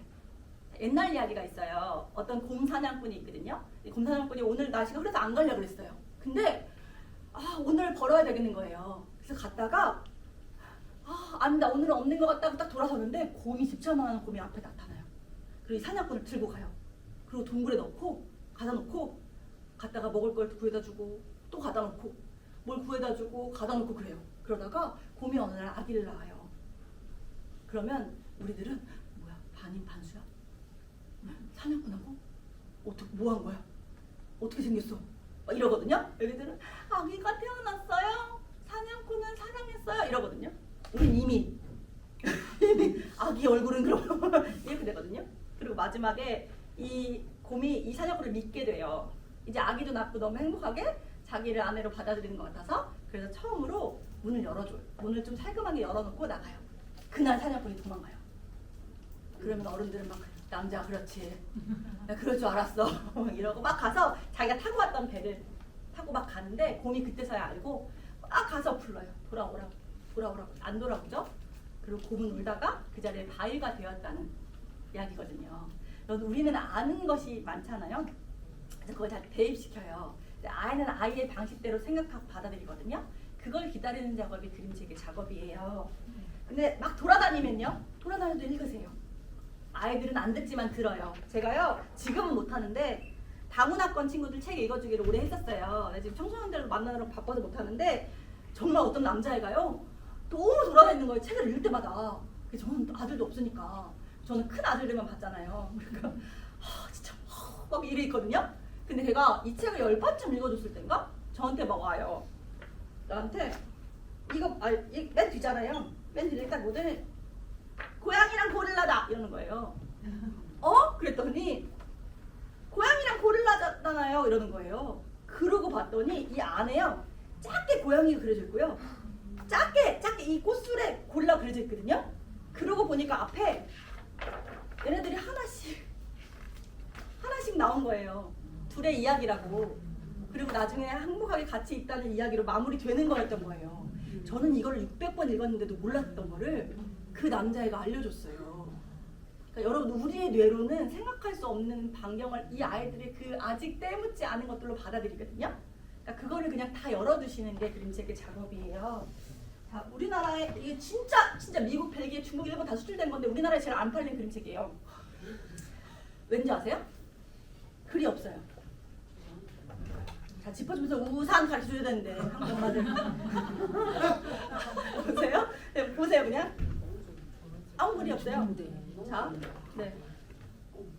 자, 시간 관계상 좀 빨리 넘길게요. 자, 네. 이렇게 우산들이. 글자 없으니까 숫자 공부 시키시려고 하는 거죠. 자, 이렇게 많아지다가요. 마지막에 어떻게 되냐면 이렇게 많아져요. 그리고 이렇게 좀 확대되었다가 약간 비가 끝이 난 것 같죠? 그리고 다 같이 가고 다 같이 꽂혀 있어요. 네, 나중에 피아노 음악까지도 같이 들어있어서 그냥 빗소리와 같이 이렇게 듣는 건데 너무 많은 수출이 된 우리나라 그림책인데 우리나라는 인기가 없어요. 자, 염소 세 마리라는 책이 있어요. 기롱소에서 나온 책인데 그 책이 20년 전쯤에 나왔다가 절판이 됐다가 10년 전쯤에 다시 나왔어요. 왜 그랬냐면 엄마들이 너무 항의 전화를 한 거예요. 이게 무슨 책이냐면 염소가 삼형제가 있어요. 막내 염소가 다리를 건너는데 괴물이 나와요. 그러니까 큰 티로를 나는 나 너 잡아먹을 거야! 제 뒤에 형이 와요. 그 형이 살집이 더 많아요. 얘가 넘어가요. 둘째 형이 들어가는데 또 괴물 너 잡아먹을 거야! 저희 큰 형이 와요. 큰 형이 더 살집이 많아요. 넘어가요. 첫째 형이 온 거죠. 첫째 와서 잡아먹을 거야! 근데 결투를 해요. 그 트롤을 다 이기고 마지막 삼형제가 풀을 듣는 거예요. 왜 엄마들이 항의 전화를 했을까요? 싸우잖아요. 막 형한테 미루잖아요. 근데 나중에 이제 이들이 좋아지고 그때 출판 편집자가 저한테 자기들이랑 싸우지 말지. 자기들도 부부싸움하는 거 엄청 보여주면서 책에서 애들은 해소가 되거든요. 신문지 찍기 놀이하는 것처럼 이 괴물을 막 다 찢어서 다 해칠 때 내 그 스트레스가 풀리는 해소를 하거든요. 그리고 한 남자애가 저한테 그랬어요. 쌤 이거 나 한 마리 염소예요. 이 셋째가 커서 둘째가 되고 둘째가 커서 첫째가 된 거래요. 저도 그렇게 강해질 수 있어요. 우리는 그런 해석이 절대 안 되잖아요. 근데 그렇게 되더라고요. 그래서 우리 방식대로 읽지 않는 것이 가장 주안점입니다. 자, 정리해 드릴게요. 제목 읽고 여기 있는 정보들 번사 읽고 앞에 생일 읽고 내지 같은 것까지 다 하나의 작업이니 그것까지 다 시간을 주고 넘기시고 어떤 판단이나 교훈을 주려고 하지 마시고 근데 못 참겠는 분 있죠? 티들을 못 참으시잖아요.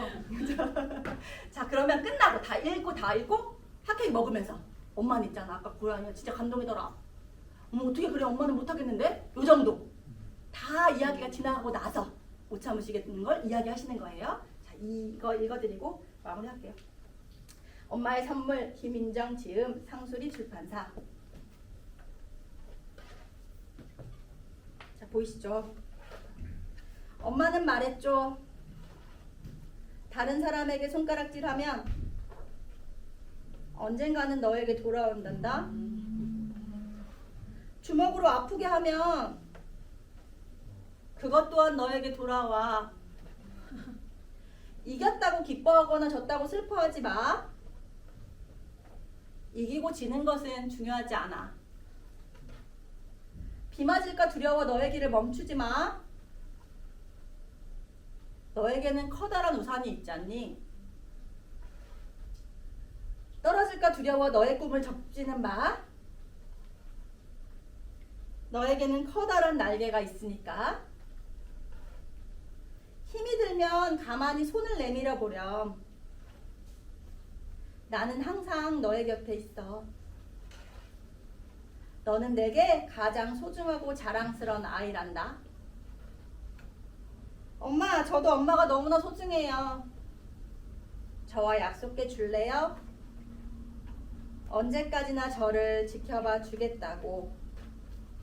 사랑해요. 저도 많은 해석들을 하고 싶지만 여러분의 마음에 주되게 맡기겠습니다. 감사합니다.